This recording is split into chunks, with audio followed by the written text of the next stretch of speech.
Paranormal activities की चर्चा होते ही लोगों को पुराने किलों और इमारतों के बारे में ख्याल आता है, लेकिन यहाँ हम आपको भारत के कुछ ऐसे रेलवे और मेट्रो स्टेशनों के बारे में बताने जा रहे हैं जिनके बारे में लोगों का कहना है कि यहाँ पर पैरानॉर्मल एक्टिविटीज़ को महसूस किया जाता है। हालांकि विज्ञान इन बातों को नहीं मानता, लेकिन लोगों का मानना है कि पैरानॉर्मल एक्टिविटीज़ होती हैं।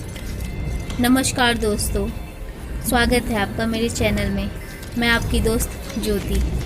भारत के 10 भूतिया रेलवे स्टेशन जहां शाम ढलने के बाद पैरानॉर्मल एक्टिविटी शुरू हो जाती हैं। बड़ोग स्टेशन, हिमाचल प्रदेश। चीड़ और देवदार के जंगलों से घिरा हुआ बड़ोग हिमाचल प्रदेश के सोलन जिले में स्थित है। यह टूरिस्ट के बीच ज़्यादा फेमस नहीं है, लेकिन इसकी खूबसूरती किसी को भी मंत्रमुग्ध कर सकती है। लेकिन बड़ोग रेलवे स्टेशन और सुरंग की कहानी बेहद डरावनी है। कहा जाता है कि बड़ोग स्टेशन के बगल में स्थित टनल नंबर 33 के पास अक्सर ही पैरानॉर्मल एक्टिविटीज़ को देखा जाता है। बैकुंठकोडोर रेलवे स्टेशन, पश्चिम बंगाल।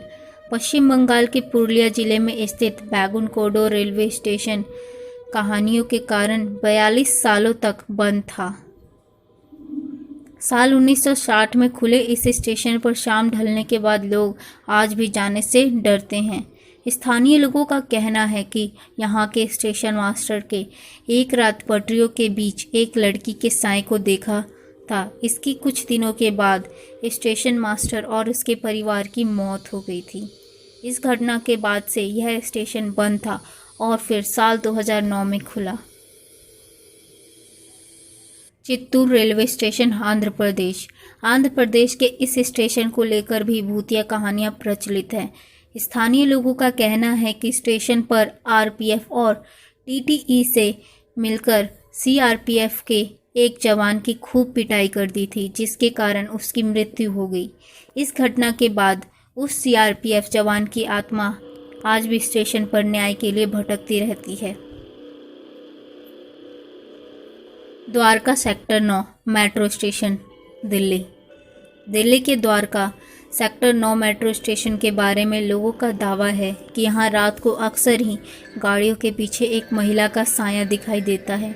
यही वजह है कि लोग देर रात इस मेट्रो स्टेशन पर नहीं जाते। लुधियाना स्टेशन, पंजाब। लुधियाना स्टेशन के एक काउंटर के बारे में लोगों का कहना है कि उन्होंने वहां पैरानॉर्मल एक्टिविटीज़ महसूस किया है। दावा किया जाता है कि यहाँ के रिजर्वेशन काउंटर पर एक सुभाष नाम का व्यक्ति बैठता था। वह काम से बेइंतहा प्यार करता था। इसी वजह से उसकी मौत के बाद उस कमरे में जो भी काम करने के लिए गया, उसे तमाम परेशानियों से जूझना पड़ा। Mulund railway station, Mumbai.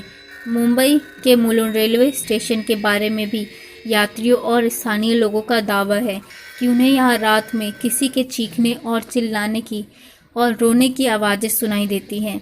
दावा है कि यहाँ उन लोगों की आत्माएं हैं जो रेलवे ट्रैक को पार करते समय किसी हादसे के शिकार हो गए थे। Naini railway station, Uttar Pradesh. उत्तर प्रदेश के प्रयागराज जिले में स्थित नैनी रेलवे स्टेशन के बारे में कहा जाता है कि यहाँ पर अक्सर रात के समय स्टेशन और रेलवे ट्रैक पर कुछ अजीब सी चीज़ें देखने को मिली हैं। ऐसी कहानी है कि स्टेशन के पास स्थित नैनी जेल में बहुत सारे फ्रीडम फाइटर्स बंद थे, जिन्हें बहुत टॉर्चर किया गया था और बाद में उनकी मौत हो गई थी। Patalpani railway station, Madhya Pradesh. मध्य प्रदेश में खंडवा के पास स्थित इस रेलवे स्टेशन को भी हॉन्टेड माना जाता है। कहा जाता है कि अंग्रेजों ने स्वतंत्रता सेनानी टंड्या मामा भीम को मारकर फेंक दिया था। आज भी अगर कोई ट्रेन यहाँ से गुजरती है तो ट्रेन के उनकी समाधि के पास रोककर उन्हें सलामी दी जाती है और इसके बाद ही ट्रेन आगे बढ़ती है। स्थानीय लोग बताते हैं कि अगर ट्रेन रुककर सलामी न दे तो वह दुर्घटनाग्रस्त हो जाती है। रविंद्र सरोवर मेट्रो स्टेशन, पश्चिम बंगाल। कोलकाता के इस मेट्रो स्टेशन को लेकर पैरानॉर्मल एक्टिविटीज़ की कहानियाँ फेमस हैं। यहाँ रात 10:30 बजे अंतिम मेट्रो चलती है उसके बाद स्टेशन वीरान हो जाता है। कई बार लोगों ने महसूस किया है कि यहाँ अचानक ही कोई साया ट्रैक के बीच प्रकट होता है और पलक झपकते गायब हो जाता है। इन मेट्रो स्टेशन पर कई लोग जान भी दे चुके हैं। सुहागपुर रेलवे स्टेशन मध्य प्रदेश के सुहागपुर रेलवे स्टेशन के बारे में यह कहा जाता है कि रात में यहाँ एक महिला की चीखने और कई तरह की अजीब आवाज़ें सुनती हैं। रात में स्टेशन में बिल्कुल सुनसान हो जाता है और सिर्फ 2 लोग ही दिखाई देते हैं। ऐसी और भी वीडियो देखने के लिए चैनल को सब्सक्राइब करें और लाइक और कमेंट करना ना भूलें। धन्यवाद।